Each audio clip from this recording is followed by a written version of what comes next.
Assalamualaikum warahmatullahi wabarakatuh. Alhamdulillahi rabbil alamin. Wabihi nasta'inu ala umuri dunya waddin. Wa ala alihi wa sahbihi ajma'in. Allahumma salli ala Sayyidina Muhammad wa ala ali Muhammad. Amma ba'du. Pucuk dicinta santri pun tiba, bertemu dalam saat yang berbahagia. Laksana asam di gunung, garam di lautan, bertemu dalam kuali.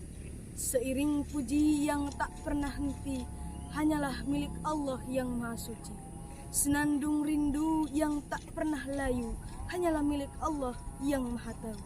Segenap sanjung tertumbuh, hanya milik Allah yang maha agung.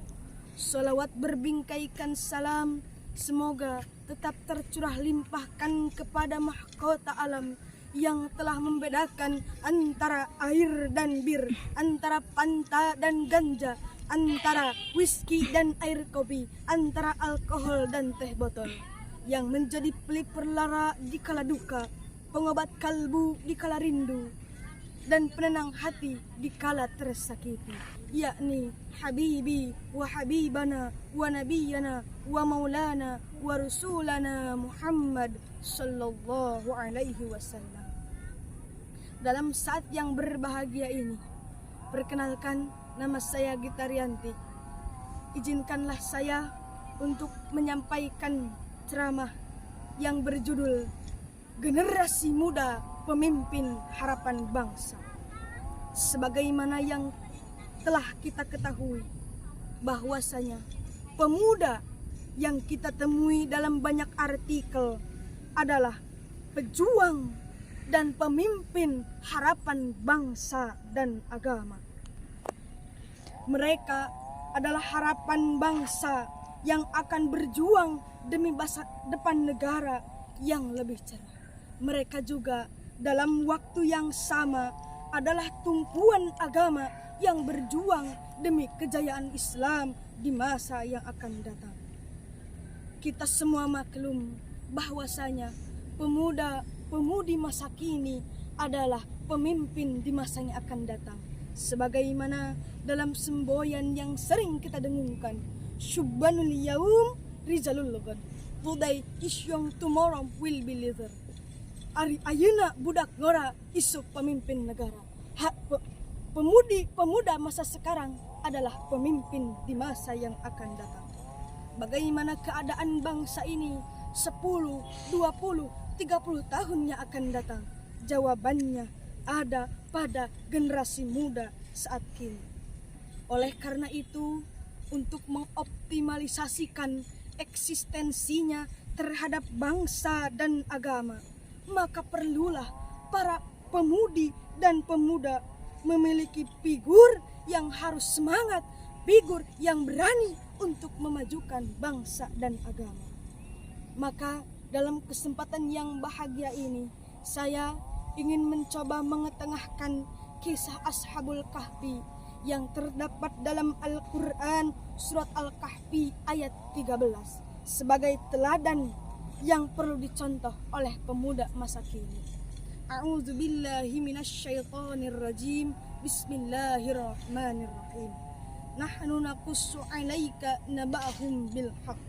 Innahum fityatun amanu bi rabbikum wazidnahum huda. Kami ceritakan kisah mereka kepadamu Muhammad dengan sebenarnya.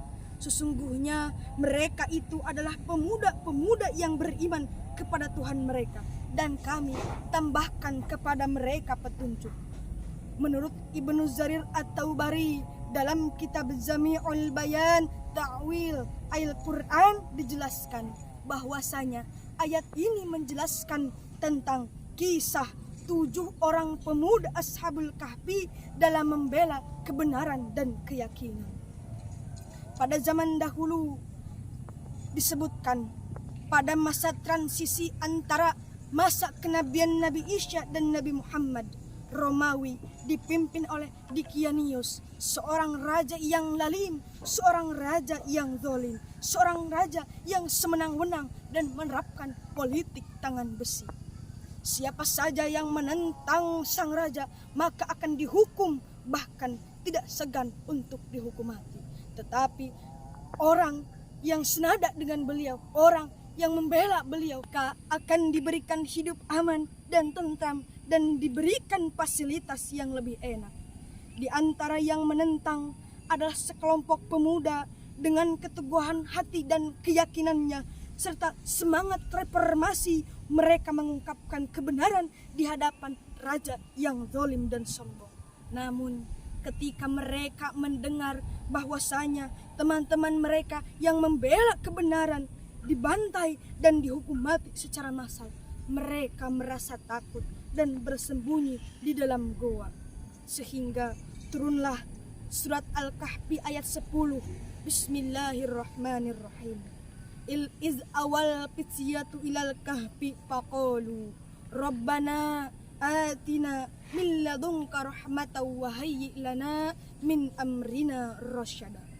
Ingatlah tatkala pemuda-pemuda itu masuk ke dalam gua, mereka berdoa, wahai Tuhan kami, berikanlah kami rahmat dari sisimu dan sampaikanlah bagi kami petunjuk yang lurus dalam urusan kami.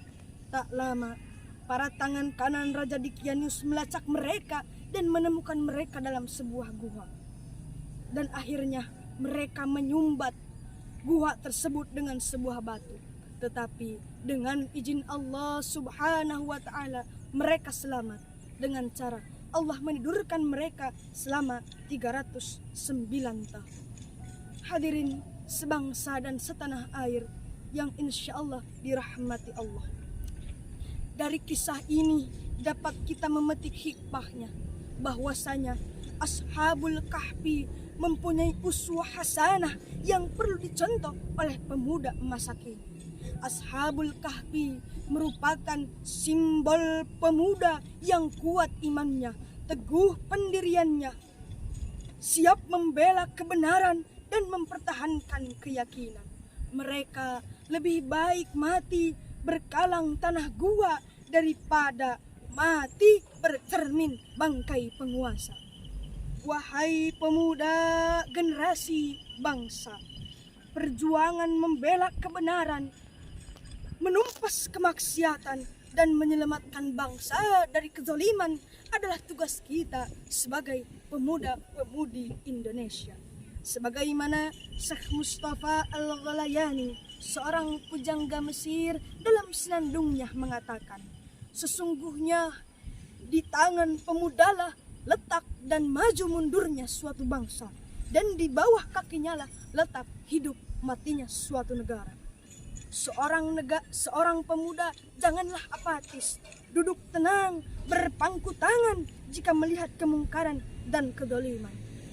Jika kalian benci akan kemiskinan, kalian benci akan korupsi, kalian benci akan keterbelakangan, jadilah generasi pemuda yang turun tangan, bukan hanya menjadi pemuda yang tunjuk tangan, apalagi menjadi generasi yang lepas tangan.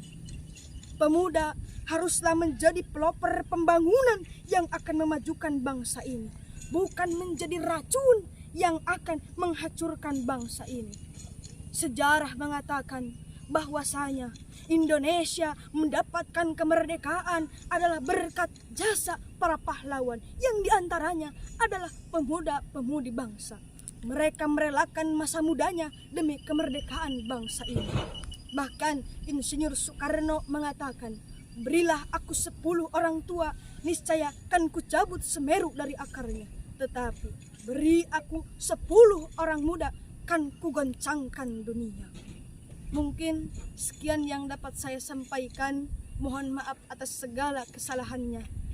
Baiknya adalah berasal dari Allah dan buruknya berasal dari diri saya sendiri. Ungzur ma qala wala tangzur man qala.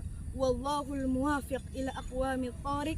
Wassalamu alaikum warahmatullahi wabarakatuh.